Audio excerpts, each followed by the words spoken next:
Hey everyone, welcome back to my channel. My name is Hannah and I like to ramble about books.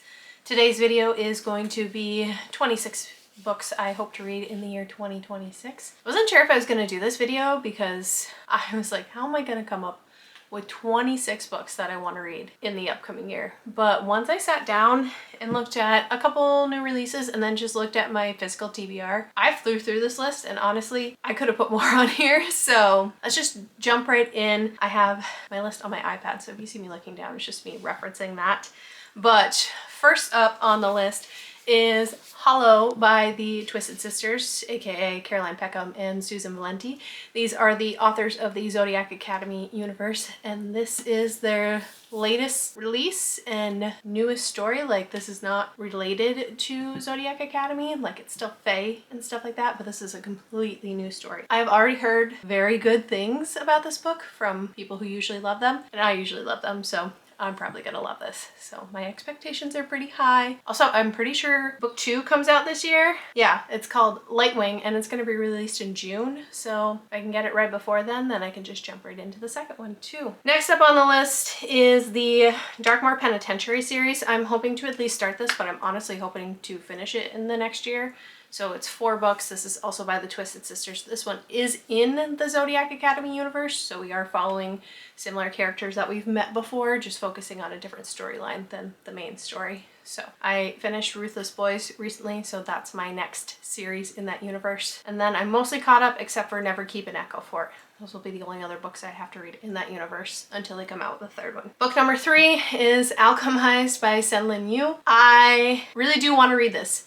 This book just intimidates the hell out of me. I looked up the audiobook and it's like 36 hours. And then if you pick up the physical book, she's thick. I don't have that one yet. I do want to get a copy, and the premise just sounds very intriguing, and I know people love this book. I never even read Manacled either, so it'll be brand new for me. So I do really want to read it. I'm hoping I can get that done in 2026. Book number 4 is something that's out of my comfort zone, but seems very intriguing to me, and that is Dungeon Crawler Carl by Matt Dinniman. This is like an action RPG, kind of like D&D campaign almost, which not super up my alley, but the premise just sounds amazing. Also, there's a cat in this book and her name is Princess Donut. So I feel like I at least have to give it a shot. I'm pretty sure this is a pretty long series already. I want to say like 7 books, not entirely sure. I've heard really good things about it and that people just fly through the series. So that is number 3, or actually 4, sorry. Number 5 is The Exorcism of Fairies by J.L. Vampa. Bailey, another booktuber who I love, always talks about this book, and it's like dark academia with fae, so it just sounds right up my alley, and most of the things she reads I tend to enjoy as well, so I trust her recommendations for the most part. Number 6 is another book I have yet to own, and that is Heavenly Bodies by Amani Eru. I'm not sure if I said that right. I'm so sorry if I did not. Bailey's recommended this. I've also seen Laura and Emmy rave about it too. They love this romantasy series. There are 2 books out right now. I'm looking to at least just read the first one and see if it's something I like. I know there's something about a prophecy and someone falling in love with a star, but then they want to kill the star. I'm probably messing that up terribly, but anyway, I'm feeling that I really want to read more romantasy this coming year because I feel like I didn't read a ton in this past year, so I kind of want to dive back into that and get all these different stories. I feel like I got a little fatigued for a bit, but now I'm ready to jump back in, and I think honestly Brimstone kind of brought that out of me after I finished that book. A little tone shift though. Book number 7 is going to be Remarkably Bright Creatures by Shelby Von Pelt. This book I think I got this past year, the physical, but I just still haven't read it. I'm really hoping to read this over the summertime, preferably on the beach. This is just about a woman who ends up befriending an octopus, and it's just that kind of story. It really reminds me of the Netflix documentary My Octopus Teacher, which I loved that documentary. I probably watched it like at least 3 times. So I'm hoping it's kind of a similar tone to that, just a fictional setting. Book number 8 is going to be The Naturals by Jennifer Lynn Barnes. I've had this book for forever, and I honestly can't tell you why I haven't touched it. Probably part of the reason is it's YA. And YA, I don't really have too much of a problem with, just sometimes if the characters are written in too much of a juvenile way, then it irks me. But I find I can get past it in a lot of YAs because it's not too glaring. You know, they're more mature characters. Anyway, I'm rambling. This is kind of like a Criminal Minds sort of thing where there's these kids that are like gifted and they help solve crimes and stuff like that.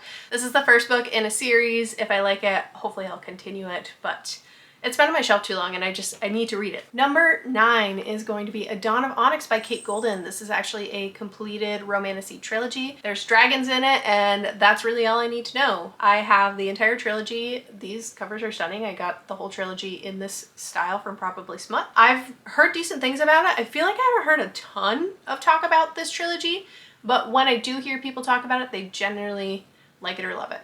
So excited to read this one. Book number 10 is a book that's just not been on my shelf too long and I haven't touched, and that is Guild by Raven Kennedy. This is a King Midas retelling, which I feel like is kind of a breath of fresh air. I feel like that's not really a retelling we get too often. I've heard kind of mixed things on this. I know the people who love it are like diehard love it, but I know some people say it starts out strong and then it kind of peters out. So we'll see. I have this book and the second book, but I don't have any of the others after that. Number 11 is going to be The Serpent and the Wings of Night by Carissa Broadbent. I have all of these books, honestly. I have the first duet and the novella and then the second duet, and then I'm pretty sure the third duet is going to be released this year, at least the first book in it. It's probably time that I start reading these, especially if I'm just going to keep buying them. This is like a vampire romantasy with trials and stuff like that. My sister-in-law actually just read it and she really loved it.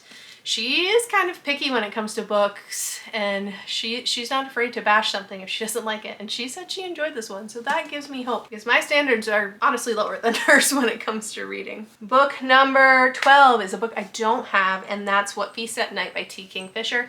I recently read What Moves the Dead by her, and then this is the follow-up to that.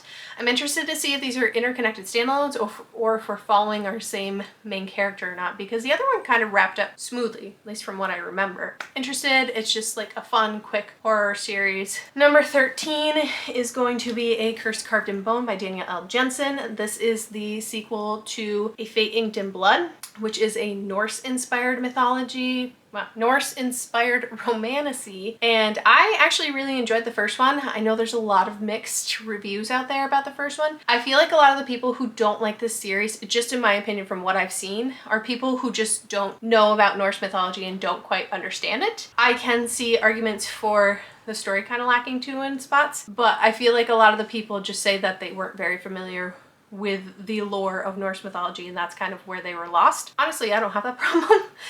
I have also heard very mixed things on this second book, so I don't know if it's just not carrying over into this book or if this book's just not as good as the first one. But either way, it's time to find out and finish this so I can say that this one is complete, because it is just a duology. It's just these two. Book number 14 is going to be Soul Searching by Lila Sage. This is a romance, but it's a paranormal romance because there's at least ghosts in here, and I'm not sure if there's any other supernatural creatures, but that is enough to intrigue me. I'm not a contemporary romance reader. I know her other series is like all a cowboy romance series, so I'm probably not going to touch that, but I have heard great things about her writing, so hopefully it is also good in this paranormal romance. Book number 15 is Direbound by Fable Sorensen. I don't have the physical, but I do have this on audio, and I know the second book, Fury Bound, is coming out this coming year in May. All I know is something about our main character joins like the army or whatever, but it happens to be a year where they do bonding trials, and so she pretty much has to bond with a direwolf. So that just sounds insanely intriguing to me. Anything where there is some kind of animal companion, especially if you share like a cool bond with it, I'm usually sold. Book number 16 is going to be Metal Slinger by Rachel Schneider. This book has been insanely hyped, especially for the plot twist. I am a sucker for a good plot twist, so as long as that's not the only good thing about this book, I am excited. I've heard a lot of good talk about this book, and the second book, Light Wielder, comes out this year. I think it comes out in June. Again, I'm pretty sure this is a duology. Not sure if it's a trilogy. Book number 17 is On Wings of Blood by Briar Bolin. I just hauled this recently actually, and I am very much looking forward to this because a lot of people compare it to Zodiac Academy, at least in terms of like the vibes. As you know, I am a sucker for Zodiac Academy, so if this is similar, I'm probably gonna love it. It's got dragons and vampires, so also probably gonna love it. The second book, I think it's called The Bond That Burns. Yeah, that one is already out. And the third book, The Wings That Bind, is coming out in March of this coming year. So a lot to catch up on if I like that one. That's it for physicals that I have, so we'll just keep going. Number 18 is Eldritch by Carrie Lake. This came out, I feel like it came out in September of this past year, but I listened to Anathema, which is the first book, on audio, and guys, that audiobook was fantastic. Like if you're looking for a really good audiobook with like good duet narration, Anathema is amazing. It's very dark gothic fantasy, but it's like so immersive and the storytelling is amazing. It is kind of long, but it's totally worth it. And Eldritch was not released right away on audio, and we finally have a release date. I think it's March 31st, 2026. So once that comes out, I am listening to this book because I need to know what happens. I think this was originally supposed to be a duology, but I think it might be getting drawn out into a trilogy. I hope for good reasons and not just for the sake of dragging out a book series, because I hate it when they do that. So I'm just gonna go with she probably couldn't fit everything into Eldritch, and now we need a third book. Number 19 is My Dreadful Darling by H.D. Carlton. I don't even have a for sure release date on this. If you look it up on Goodreads, where the synopsis is, it just says that the date for release on Goodreads is really just a pre-order holding slot, which is March 2026. But if we can pre-order in March, then I'm assuming our release date is gonna be at some point in 2026. This doesn't appear to be part of the Cat and Mouse duet universe, which is fine with me. I will take anything H.D. Carlton wants to give us. I love her dark romance writing. It is not for everyone. It is pretty dang dark, so I don't recommend you start there. I'm pretty sure I did, but I'm special, so let's just leave it at that. I love her. I've read all her books except for Shallow River, which I do have. I just haven't read it. All right, book number 20 is highly anticipated by me. This was supposed to be released in September of 2025. Then it got pushed back, which I was so sad. And that is The Ballad of Falling Dragons by Sarah A. Parker. This is the sequel to When the Moon Hatched, which I adored that book. It was so beautiful. I loved the love story. I loved our female main character. I feel like a lot of people were really irritated by her, but I thought she was funny. I loved it.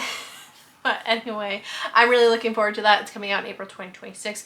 Also a really great audiobook as well. Number 21 is a new release in 2026 that's by an author I'm not aware of, and that is Wicked Onyx by Debbie Cassidy. I was just kind of scrolling through Goodreads and like the books that are to be released in 2026, and this one is about our main character who's from a family who was cursed and they were stripped of their magic for some crime that one of their ancestors did. And she is on a mission to go into this academy and reclaim her legacy, and I'm assuming her power, and also survive this brutal academy. Sounds like there might be a love triangle. I don't know, it's kind of hard to tell the way she was wording things in the synopsis. I'm kind of hoping not, and if there is, I hope it's just kind of we fall for one and then we realize he's the wrong one and we actually want the bad boy kind of thing. But anyway, it sounded very intriguing, like dark academia, but with magic and stuff like that. Number 22 is Game On by Nevessa Allen. This is the third installment in the Into Darkness series. So we have Lights Out, Caught Up, and now Game On. Lights Out was about Josh and Allie, which I loved. I adored them so much. It is like a dark romantic comedy. So there's definitely dark themes in it, but it's generally pretty lighthearted and funny for the most part when it comes to those themes. Caught Up was focusing on Junior. That one I liked. It wasn't anything super spectacular. I honestly didn't feel much chemistry between him and our main love interest, despite them having history and it being like a second chance romance. I wasn't really feeling it between them, unfortunately. But this third one's gonna be about Tyler, who is Josh's best friend and roommate, old roommate. I'm not even sure if they're still living together, but it sounds like an enemies to lovers kind of romance. And then also there's going to be a revenge plot too. So hopefully it's better than Caught Up. Not that I hated Caught Up, it was just okay. That is coming out in March of 2026.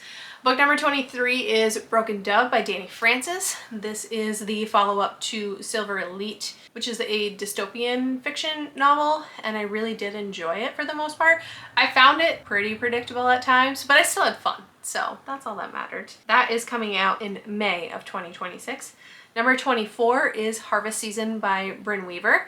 I was gonna put Taurus Season here because I haven't read that yet, but I'm hoping to read that soon and before 2026. By not putting it on here, we're just gonna get that out into the universe, and I'm gonna read it and I'm gonna love it. This is the second book in her new trilogy. I think it's called The Seasons of Carnage, which is kind of like a spin-off trilogy from our Ruinous Love trilogy, following a character we met in that series and her journey. It's a dark romantic comedy again.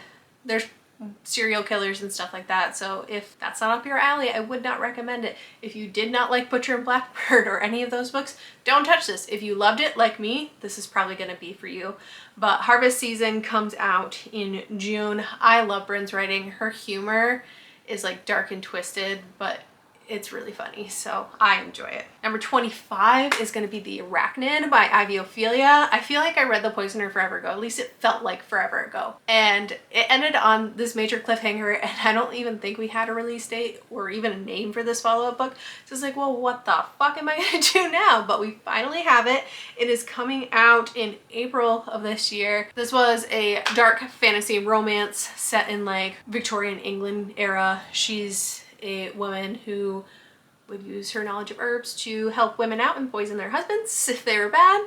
She ends up trying to poison this guy because he was pretty sketchy. Turns out he's a vampire, and that just makes him more intrigued about her, and it was really good. The ending though, like, holy shit. And then number 26, the last book that I'm hoping to read in 2026 is The Knave and the Moon by Rachel Gillick.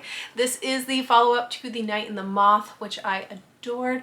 I love Rachel Gillick's writing. She is such a good author. Her writing is just so atmospheric. If you haven't read her other duology, One Dark Window and Two Twisted Crowns, I highly recommend it. It's like a gothic fantasy based around tarot magic. This duology is still kind of that gothic setting. We have like knights and kings and stuff like that, and we're following this woman who is known as a diviner, so she can in a way kind of predict the future, not like clearly, but she can interpret signs. And her sisters are here, and they serve their term for so long, and then they are set free. But they're coming to the end of their service, and her sisters start to disappear. So she ends up going on a journey to figure out what the fuck is going on. And again, these books with these cliffhangers, like the way that ended, I listened to this one, and there was something that happened at the end, and I literally had to go back because I'm like, what just happened? I'm so confused, I'm lost, and I missed something. And no, I didn't. It's just out of the blue, boom, this happened. So yeah, I have to wait until September until I can figure out what the fuck is going on there, but at least the end is near and I have a date. That's pretty much everything for today's video. I'm gonna try my best to get to all these like I promised in 2026. I have the list, so hopefully that'll keep me accountable. But if some of these first books turn into me reading the entire series, who knows? I might not touch on every single one. But these are my hopefuls. That's what we're gonna call this. My 2026 hopefuls. Make sure you guys subscribe if you want to see more videos from me. Like, comment down below any videos you would like to see from me. And I hope you guys have a fantastic day. Bye.